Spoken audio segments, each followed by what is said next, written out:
Today, we read diving deep into a topic that marks the beginning of a very significant season for millions of people around the world, Ash Wednesday. You've probably seen people with ash crosses on their foreheads, but have you ever wondered where this tradition comes from? What's the story behind the ashes, the fasting, and this whole period called Lent? Well, stick around because we're going to explore the rich biblical roots of Ash Wednesday. To really understand Ash Wednesday, we need to go way back. Long before the tradition as we know it today was formally established. The core themes of Ash Wednesday, repentance, mourning for our wrongdoings, and turning back to God, are woven throughout the entire biblical narrative. It's not just one verse. It's a powerful, recurring idea. Let's start with the most visible part, the ashes. Why ashes? In the ancient world, and especially in the Bible, again, ashes are directly... When someone was in deep sorrow or wanted to show they were truly sorry for something they had done, they would often sit in ashes or put ashes on their heads. We see this very clearly in the Old Testament. Think about the story of Jonah. When Jonah finally preaches to the city of Nineveh, warning them of impending destruction because of their wickedness, how does the king react? The book of Jonah, chapter 3, tells us that the king of Nineveh got up from his throne, took off his royal robes, covered himself with sackcloth, another symbol of mourning, and sat in ashes. This was his way of showing profound repentance, not just for himself but on behalf of his entire city. It was a dramatic, visible sign that said, "We are truly sorry. We are humbled before God." We see it again in the book of Job. After losing everything and suffering immensely, Job has a powerful encounter with God. In his response, Job says, "I have heard of you by the hearing of the ear, but now my eye sees you. Therefore I despise myself." Linked to humility and repentance in the face of God's holiness and power. Used sackcloth and ashes to express their deep grief and distress. It's a physical act that expresses a spiritual reality. The ashes are a reminder of our mortality and our need for God. This brings us to that famous phrase often spoken when the ashes are applied. "Remember that you are dust, and to dust you shall return." This line comes directly from Genesis chapter 3, right after Adam and Eve have disobeyed God. It's a sobering reminder of our human frailty and the consequences of sin, but it's not meant to be depressing. It's a call to humility. It reminds us that our time on earth is finite, so we should focus on what truly matters, our relationship with God. There's another phrase sometimes used, repent and believe in the gospel. This connects the Old Testament practice of repentance with the central message of Jesus Christ. Ash Wednesday, therefore, becomes the starting line. It is day one of intentionally turning away from our old ways and turning toward the good news of the gospel. So we have the ashes as a symbol of repentance. What about the other key practice of Ash Wednesday? Fasting. Fasting, just like using ashes, is a spiritual discipline with deep biblical roots. It's the practice of intentionally giving up something, usually food, for a spiritual purpose. Jesus himself set the ultimate example.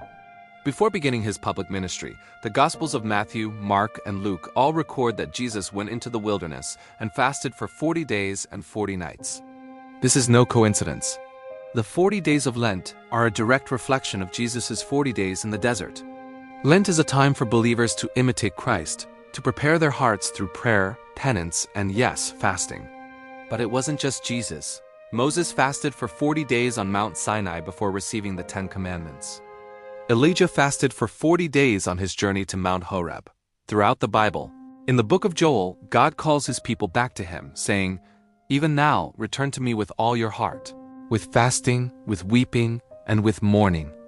Fasting isn't just about not eating.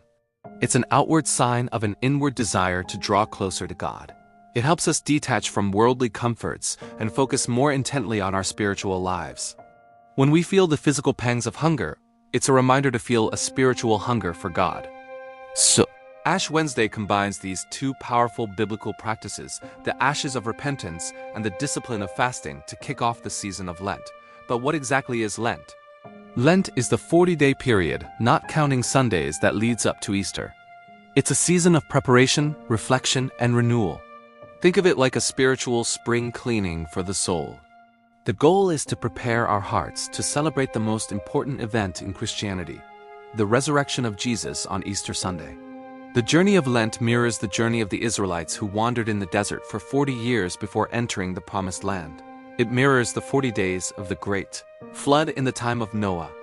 And as we mentioned, It mirrors Jesus' 40 days of prayer and fasting in the wilderness.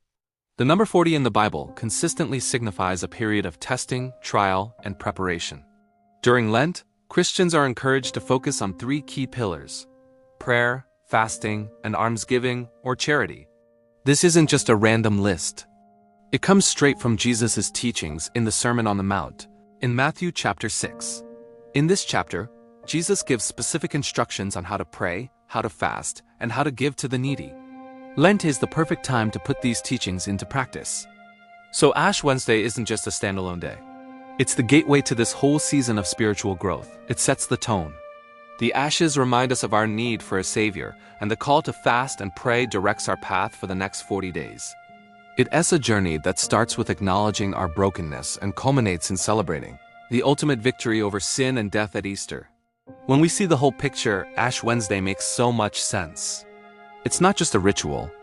It's a biblically rooted tradition that connects us to a story that is thousands of years old.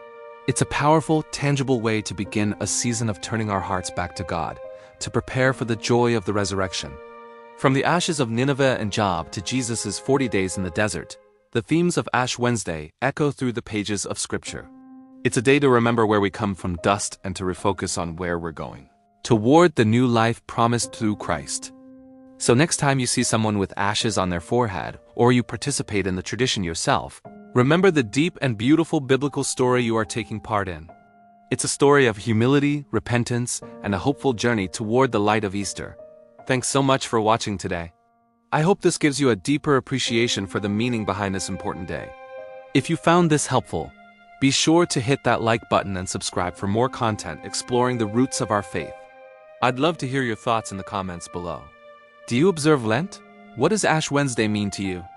God bless, and I'll see you in the next video. Only on the Tanakh.